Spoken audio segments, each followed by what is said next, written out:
tanto yo luché. Es un despiadado y por eso lo dejé.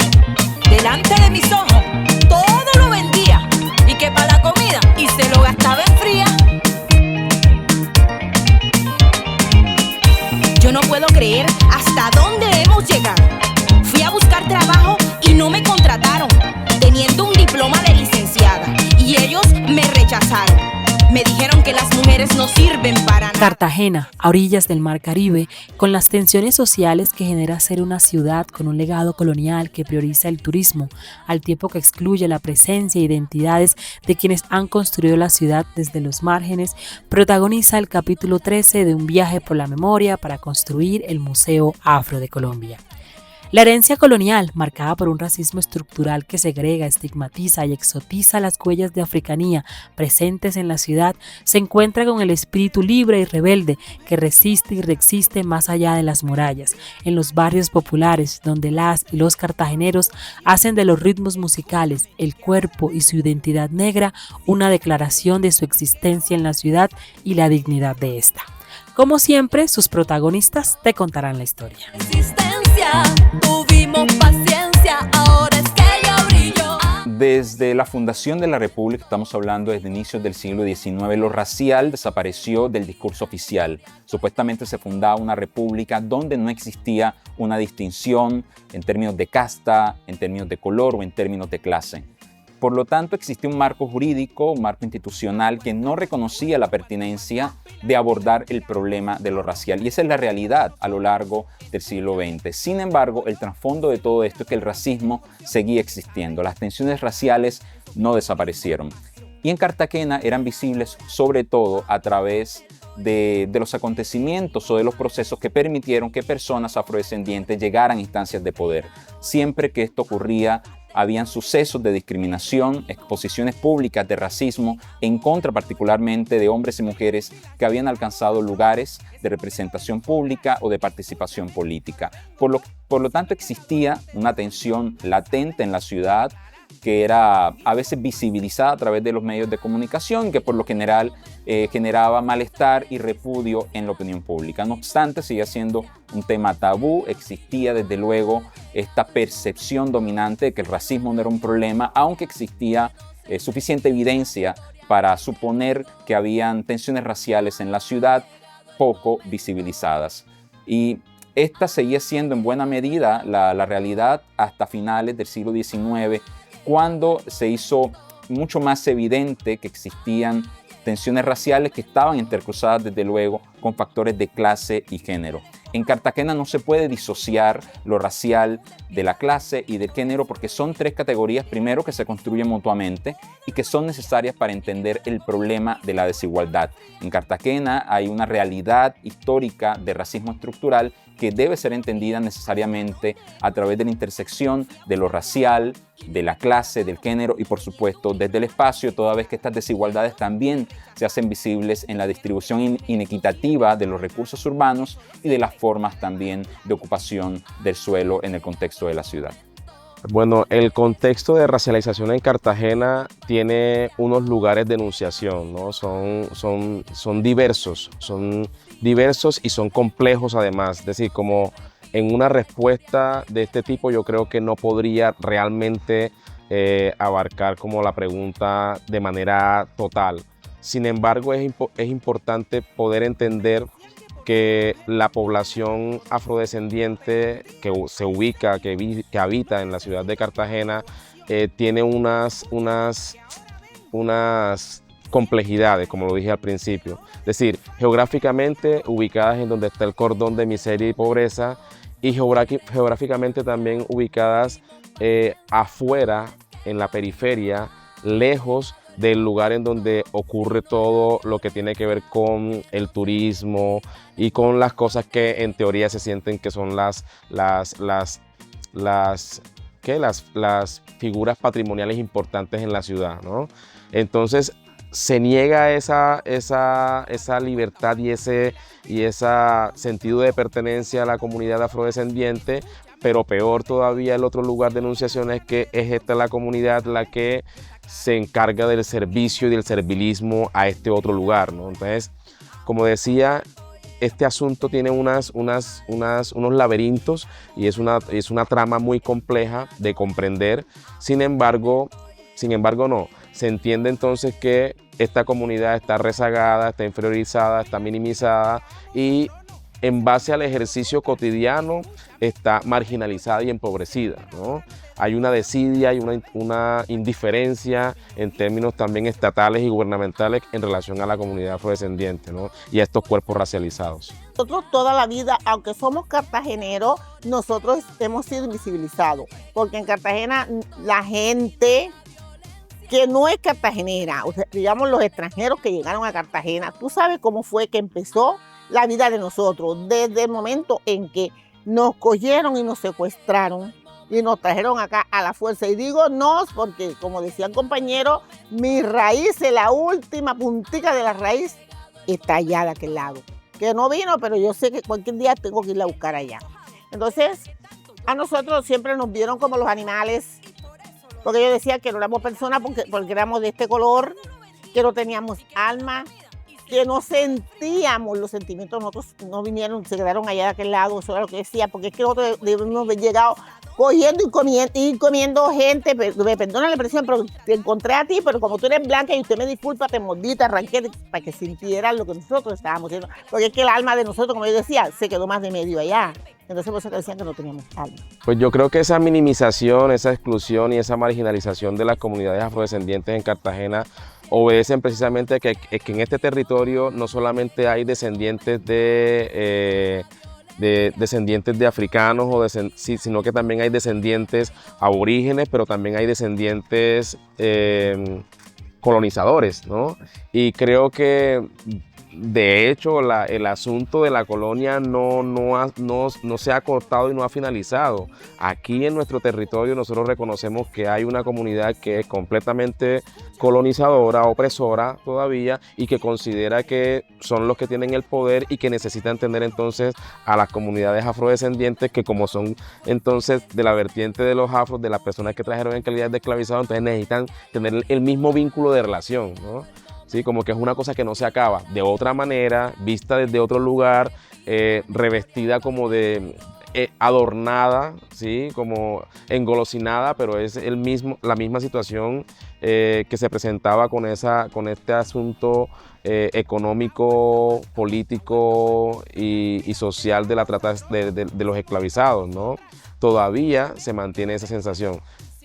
En resumidas cuentas, lo que creo es que hay una población, hay una porción de la población que considera que todavía son colonos, ¿no? Y que merecen entonces estar en un lugar y que los otros entonces deben estar en ese cordón de miseria y de pobreza del que les hablaba anteriormente. Vamos a decir que llegamos al trono. Pilas, pilas, llegamos al trono.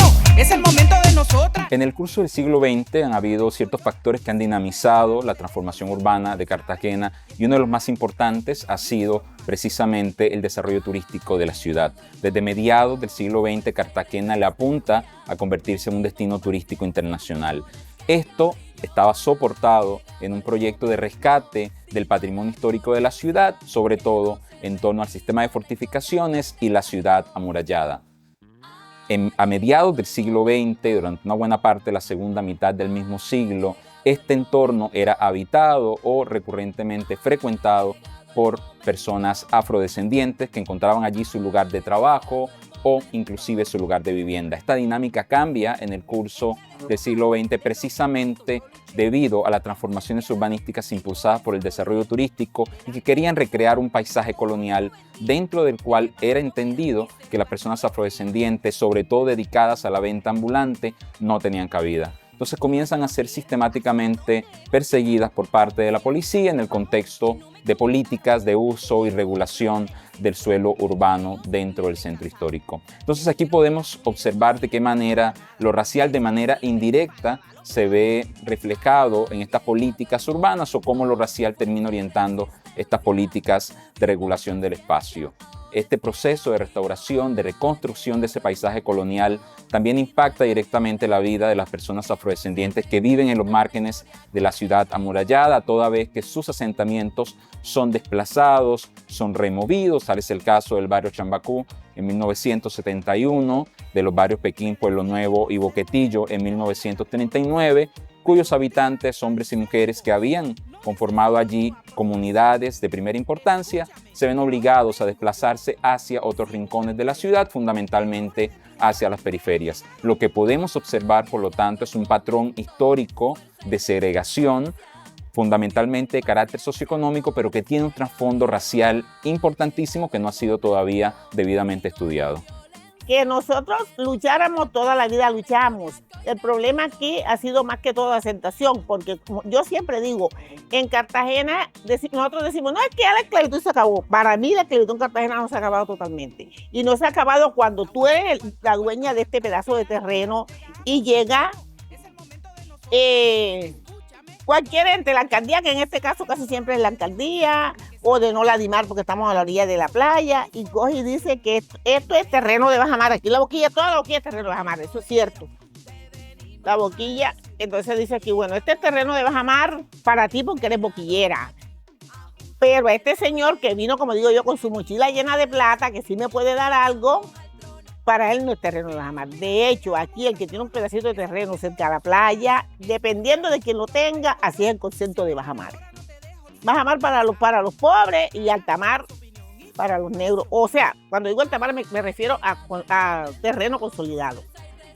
En un principio, sobre todo desde mediados del siglo XX, lo que podemos observar es que las comunidades conformaban organizaciones cívicas, como las juntas de mejoras barriales o las juntas de acción comunal, a partir de las cuales creaban espacios de negociación, de interlocución con instituciones del Estado. Sin embargo, después de los años 90 en adelante, lo que podemos observar es que hay una organización en clave étnico-racial, porque existe un marco jurídico que permite precisamente una defensa del territorio desde este enfoque, desde un enfoque diferencial, por supuesto. Esto es lo que ha permitido, por ejemplo, que comunidades como La Boquilla la apuesten en una titulación colectiva como un mecanismo para afirmar su derecho al territorio y para frenar los procesos de expansión del mercado inmobiliario o del mercado turístico sobre sus territorios. Existen, por supuesto, estos mecanismos cotidianos de resistencia, como por ejemplo los que ejercen las mujeres palenqueras, que desde los años 80 han venido luchando por garantizarse un espacio de trabajo dentro de los confines de la ciudad turística y que hoy precisamente lo han logrado en buena medida porque han reconocido o han sido reconocidas como parte del patrimonio histórico y cultural de la ciudad. Un proceso que desde luego tiene mucho que ver con la agencia de estas mismas mujeres en ese proceso de incorporación o de inclusión dentro de estos espacios urbanos. Bueno, yo creo que también es importante que se reconozcan la gente que está desde la economía popular. Ese es un sector muy importante y que muchas veces se le invisibiliza. La ciudad de Cartagena es la ciudad de Cartagena por su gente, o sea, es algo que lo hemos dicho tantas veces. Es decir, aquí la gente viene a la muralla, muy bonito y todo, pero la muralla es la muralla no por esa piedra que está ahí, sino también por la gente que está a su alrededor. Entonces yo creo que la gente, por ejemplo, que tiene sus negocios de vender raspado, la gente de los cócteles, la gente de las artesanías, las palenqueras, propiamente las vendedoras, que tienen todo un discurso y tienen todo que ver, ¿no?, con la ciudad de Cartagena, que muchas veces y que se les ha intentado sacar de este espacio, o sea, que no está fácil, o sea, se han ganado su espacio porque históricamente han estado ahí, son lo que mueven esta ciudad, pero que también siempre están en tensión, siempre están en ese tema de que si lo sacan o que si tienen que pagar mucha plata para poder estar en esos espacios patrimoniales, lo que es centro histórico, la muralla como tal. Creo que también es interesante eso. Sabemos que Cartagena es una de las ciudades más racistas del país, pero sabemos que esta fue la entrada de todos los negros, que estos mismos sistemas sociales hoy pues mantienen en la línea de la discriminación y del racismo. Nosotros como afro, pues nuestro color ha sido una condena y nuestra etnia también ante esta sociedad, ante la sociedad blanca, ante la sociedad pudiente, porque la historia y nuestros esclavizadores hicieron una estrategia muy brava y les terminó resultando tanto que se ha prolongado en el tiempo aún con la recepción de los derechos hoy en día y aún sabiendo que tenemos derechos y que podemos reclamarlos y que se nos pueden cumplir. Lo peor de todo esto es que esa normalización lo que hace es que nuestras generaciones venideras sientan y piensen que lo que ocurre se lo merecen, ¿sí? Y eso es lo que creo yo que es importante, poder hacerle el revés, sacarle el cuerpo y entregar como una dignidad a estas comunidades que vienen creciendo y obviamente las que están, pero las que vienen creciendo más que todo, ¿no? Entender que eso no lo merecemos, entender que no tenemos ninguna razón por la cual aceptar ser oprimidos o ser minimizados o ser inferiorizados, sino por el contrario, entregar una voz para que esa voz entonces se levante, se alce y haga y exija esa garantía y al acceso de estos derechos fundamentales que nosotros todos necesitamos recibir de manera equitativa. Se ha hecho un trabajo colectivo donde tratamos de generar ese autorreconocimiento, de autoconocernos quiénes somos, de dónde venimos, cuáles son nuestras verdaderas raíces, de dónde dependemos en realidad, de cambiar ese pensamiento blanco o blanqueado, de asumir que somos negros, de asumir que tenemos una etnia, una posición, que tenemos unas costumbres, que tenemos unas tradiciones, que tenemos unos valores, que no todo lo que se dice del negro es negativo.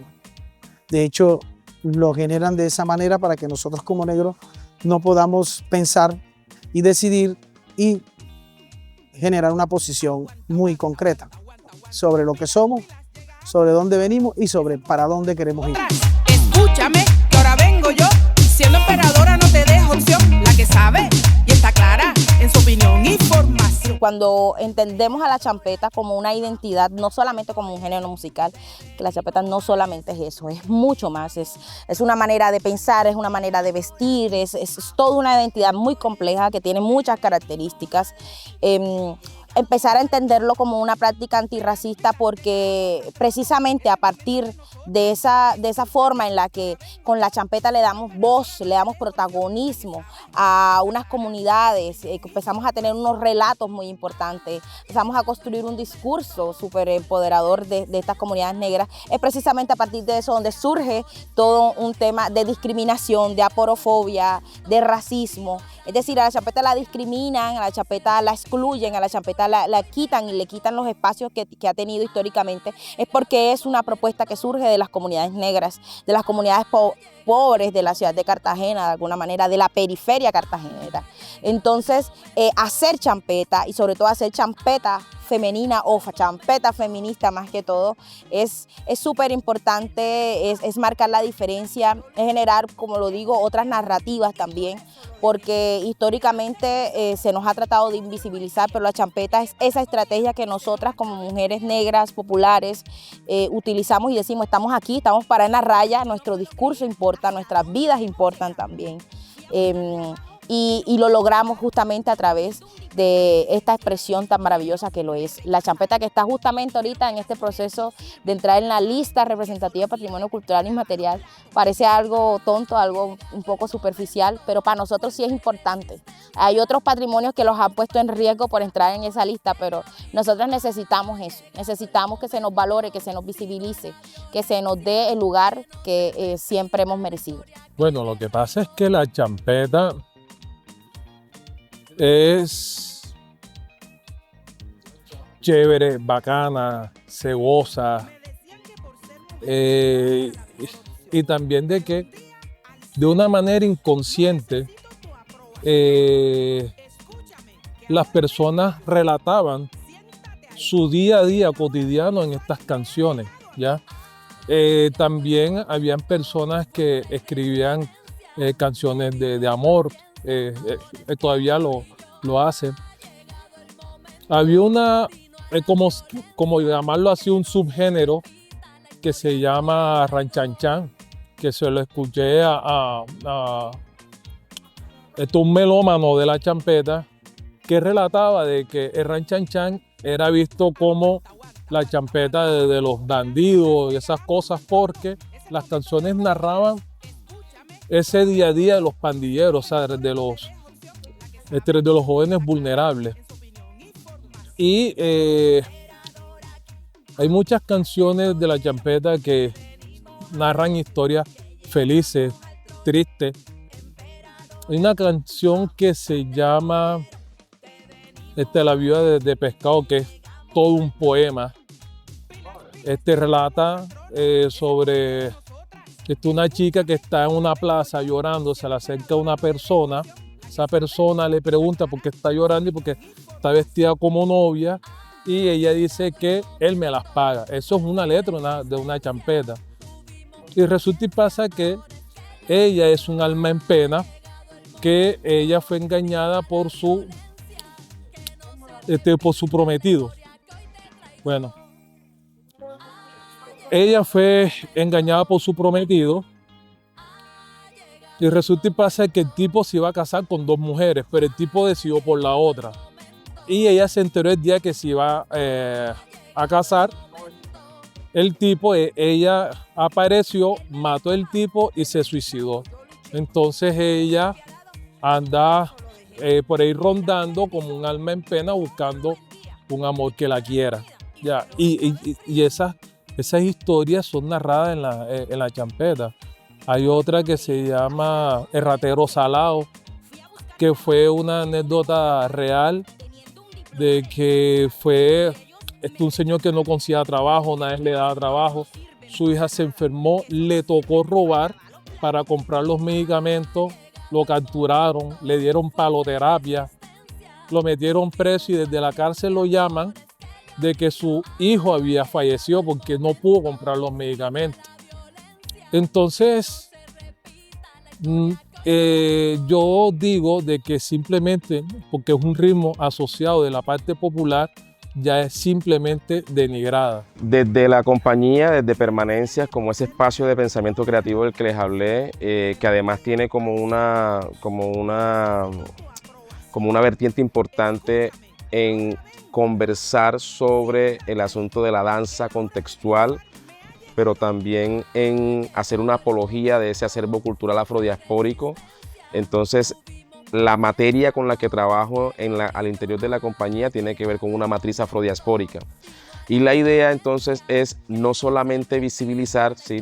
Cuando me preguntan que cómo hago para visibilizar y trabajar sobre el tema de los cuerpos racializados en mi compañía de danza, lo que pretendo es incomodar, porque sentimos, y yo sé que no soy la única persona que lo piensa y que lo sabe, pero toda esta situación de los efectos de la esclavitud en la época contemporánea están normalizados, ¿no? Y parece que no hubiera nada y que no pasara nada y que no hubiese discriminación y que no hubiese racismo y no pasa nada y todo está bien, ¿no? Entonces, la idea es incomodar, pretendiendo hacer unas tramas de significado con estas construcciones de obras creativas, de obras de danza contextual que permitan hacer la reflexión al respecto de lo que ocurre en el cotidiano, problemáticas actuales del contexto.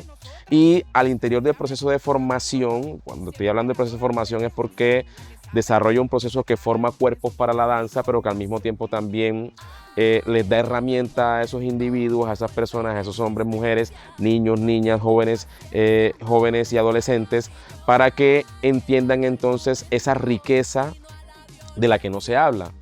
Esa riqueza que está escondida, porque lo que se enuncia, lo que se muestra, lo que se subraya es lo negativo que hay de esa herencia de africanía que traemos, ¿no? Y que tenemos y que somos. Entonces la idea es pensar en cómo este proceso de formación corporal, que toma la esencia de todo este acervo cultural afrodiaspórico, de esa manera y de esa gestual de movernos, de conversar, de reaccionar y de accionar, lo volvemos una apología que nos sirve para construir el cuerpo, para calentar, para prepararnos, pero que al mismo tiempo también nos da la noción de entender que somos valiosos, que somos poderosos y que tenemos una voz y que tenemos unos derechos, que tenemos que tenemos las posibilidades de alcanzar eso que soñamos, ¿sí? Esa gran pared transparente que hay ahí para inalcanzable los sueños que tenemos, la pretendemos romper con este tipo de trabajo, ¿no? Bueno, el proyecto de las emperadoras, además de ser sí, un proyecto musical, es un proyecto que junta, que empodera, que enseña, sirve de escuela también, porque por el proyecto han pasado mujeres, han entrado, han salido, aquí no hay un contrato de exclusividad ni de permanencia, ellas pueden entrar y salir cuando consideren necesario. Y es maravilloso, ¿sabes? Porque es tomar un grupo de mujeres que venían haciendo su trabajo solas, cada una de su sector, desde su comunidad, desde su picó, desde su propuesta musical como tal, como solistas, y juntarlas acá, y es como sentir que ellas dicen, cuando estamos juntas somos más poderosas. Es que claro, yo venía haciendo mi trabajo, venía en mi lucha, hay unas que vienen desde los años 90 haciendo música, como el caso de Chigli Pérez, que cantó en el año 1994, 1995, el caso de Nativa, que entra en la escena musical en el año 2008, y así todas, hasta incluso hasta las más recientes, las más nuevas, por así decirlo, como el caso de Lila, que empieza a cantar champeta a partir del año 2017, 2018, que es una de las más jóvenes incluso, y el caso de Azúcar Morena también, que empieza a cantar champeta a partir del año 2015, 2016. Es decir, esta propuesta también se constituye como ese referente también para otras mujeres, es decir, como ese camino que vamos abriendo, que vamos construyendo y demostrándole a esta sociedad, a estas otras mujeres y a estos otros compañeros también de la champeta, de que podemos también salir adelante, que nuestros discursos también importan. Ahora, desde la parte ya de, digamos, de la construcción de las canciones, del mensaje que damos, las canciones de las emperadoras de la champeta buscan justamente eso, cantarle a otras mujeres. Por ejemplo, hay una canción que se llama No Estás Sola. No Estás Sola es una canción que habla de las diferentes violencias basadas en género que sufren las mujeres, pero no solamente se queda en el tema de la violencia física, que es el que generalmente conocemos, ¿no? Sino otro tipo de violencias como la violencia patrimonial, por ejemplo, como las mujeres que dependen económicamente de sus compañeros y se gastan la plata, y ella dice, y que para la comida, y se lo gastaba en fría, o sea, desde una manera muy popular cuenta esa historia de esas mujeres. Cuenta la historia de una mujer que sufre violencia laboral, como a veces por ser mujeres nos dicen que nosotras solo servimos para lavar platos, que no estamos preparadas lo suficiente, y mucho más si somos mujeres negras todavía, o populares, champetúas. Y está también en esa misma canción se cuenta la historia de las mujeres que sufren violencia política. Es decir, es una canción que tú te la disfrutas, tú te la bailas, tú te espelucas con esa canción, pero que reflexionas al mismo tiempo y le mandas el mensaje a tus compañeras y a la gente que está en el baile, que está en la pista disfrutando y bailando contigo. Entonces eso es lo que estamos haciendo, o sea, música con la que podamos bailar, con la que podamos disfrutar, pero al mismo tiempo podamos reflexionar sobre nuestra realidad, sobre nuestra cotidianidad. Sino a la violencia, que no se repita la historia que hoy te traigo. El Museo Afro de Colombia me parece que es el espacio oportuno que recoja todas esas experiencias, esos saberes, esos patrimonios inmateriales que han hecho las comunidades afro, raizales, palenqueras, esas comunidades champetúas que existen como identidad propia, además dentro del conjunto de personas negras y de Colombia.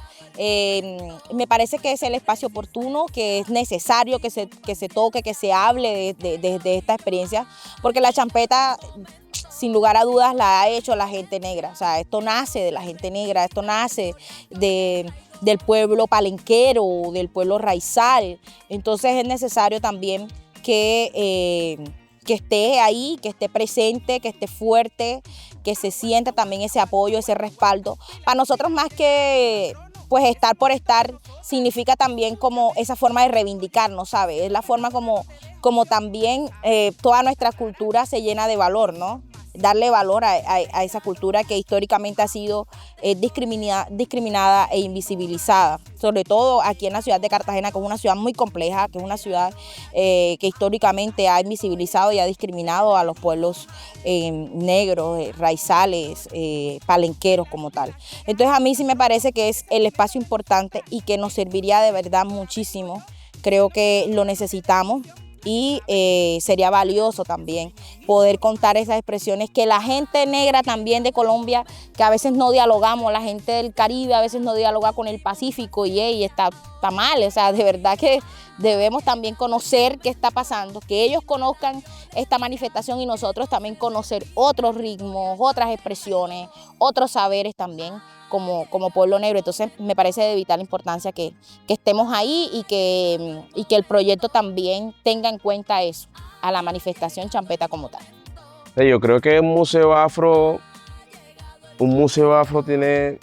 tiene que ser diferencial, debe tener un enfoque diferencial. Un museo afro no puede ser un museo como los otros museos del mundo o como el Museo Nacional. Yo lo voy a decir con todo el respeto, pero los museos son aburridos. Los museos son aburridos y entonces hay una vaina ahí de una guianza y no sé qué, y hay unas obras colgadas. El museo es como muerto, ¿ya?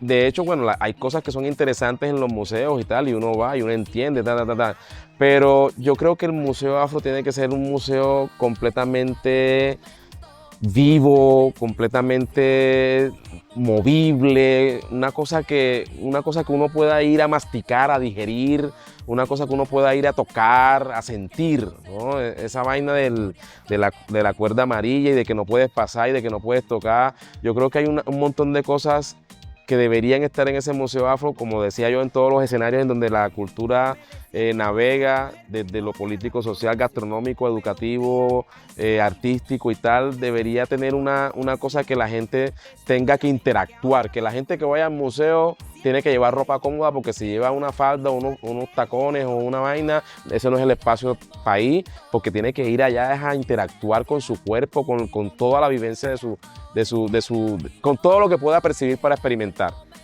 Yo creo que ese museo debe ser así, debe ser movible, debe ser movilizante, ¿no? No solamente movible él y dinámico él, sino que haga que quien va también se sumerja en un universo cosmogónico importante, ¿no? Hablando del tema de lo afrodiaspórico y de la herencia africana como tal, ¿verdad? Tiene que salir de allí, mejor dicho, sentido y completamente claro de que todo lo que se ha normalizado, entenderlo como una cosa que debe desaparecer, que se debe erradicar. Las comunidades desde hace muchísimos años vienen adelantando procesos de reconstrucción de sus propias historias con sus propios recursos y a través de metodologías novedosas que están fundamentadas sobre todo en los tejidos sociales que construyen estas mismas comunidades.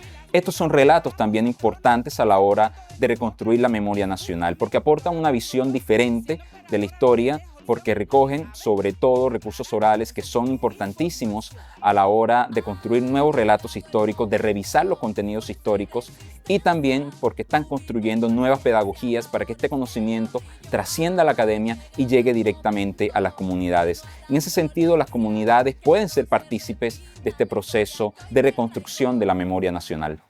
Me lo imagino grandiosísimo porque los negros, cualquier cosa al momento que nos apartamos de la mano del castigo del hombre blanco y nos fuimos huyendo, cada quien para su lado, le tocó hacer cualquier invento, como decimos nosotros. No, que yo corto este totumo y esto me sirve para echar el agua para bañarme, para tomarme la mazamorra, Entonces, son muchas cosas las que nos tocó hacer. Y si vamos a coger un pedacito de cada cosa, imagínate tú de qué puede ir a hacer ese museo. Yo me lo imagino grandiosísimo. Por ejemplo, lo que te decía, lo del pilón. Nosotros decimos que es típico de acá, pero es que por eso es que mi museo es etnocultural, porque nosotros decimos un museo de negros, pero los negros con los indígenas estamos tan entrelazados que hay muchas cosas que no sabemos si son de negros o son de indígenas. Entonces, por eso es etnocultural. Yo creo que para que haya una verdadera representación de estas comunidades es que el proyecto apunte a entrar a las comunidades, a entender a las comunidades y a escuchar directamente a las comunidades todos sus conocimientos y todos sus saberes. Y teniendo una línea sobre la parte técnica, como lo dije ahorita, que son los campos del patrimonio cultural y material. Es mirar a qué campos aplica la comunidad, cuáles están vigentes, cuáles se perdieron y cuáles se practicaron. Entonces, en esa relación se puede identificar elementos importantes que puedan permitir hacer parte del museo y que puedan permitir conservar la memoria colectiva sobre la esencia y la identidad de estas comunidades. decían que por ser mujer no era la mejor opción. Pero Gracias por acompañarnos a recorrer la ciudad de Cartagena y conocer las formas en que las resistencias se abren camino cotidianamente y nos muestran el poder de lo barrial y comunitario en la construcción de un museo afro que nos movilice con narrativas propias hacia un futuro más allá del legado colonial. Nos vemos en el siguiente capítulo. Llegado el momento, sino a la violencia, que no se repita la historia que hoy te traigo.